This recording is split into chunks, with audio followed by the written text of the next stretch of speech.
দুটি নয় তিনটি বিরল প্রজাতির কচ্ছপ উদ্ধার ঘিরে ভিড় জমল এলাকায়। দক্ষিণ চব্বিশ পরগনা জেলার জয়নগর থানার বামনগাছি অঞ্চলের অঞ্চল সভাপতি আবু তালেব সর্দারের বাড়ির পুকুর থেকে উদ্ধার হয় তিনটি বিরল প্রজাতির কচ্ছপ। জানা গিয়েছে উদ্ধার হওয়া কচ্ছপটির নাম ভারতীয় ময়ূর সফট শেল কচ্ছপ।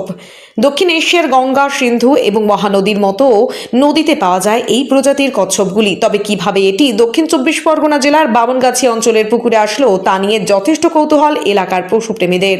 এক পশুপ্রেমী বিথি সর্দার বলেন, জয়নগর থানার বামনগাছি অঞ্চলের এই পুকুরে মাছ ধরার সময় বিরল প্রজাতির কচ্ছপগুলি জালে ওঠে। এই কচ্ছপগুলি পরিবেশের ভারসাম্য রক্ষা করে, তাই বাঁচানো দরকার।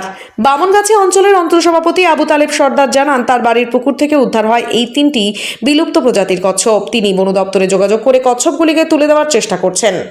আমি দক্ষিণ চব্বিশ পরগনার বামনগাছি দক্ষিণ চব্বিশ পরগনা জয়নগর থানার অন্তর্গত বামনগাছি অঞ্চলের অঞ্চল সভাপতি আমি আবু তালেব বলছি। আমি গতকাল আমার পুকুর সংস্কার করতে গিয়ে আমি তিনটে কচ্ছপ দেখতে পাই।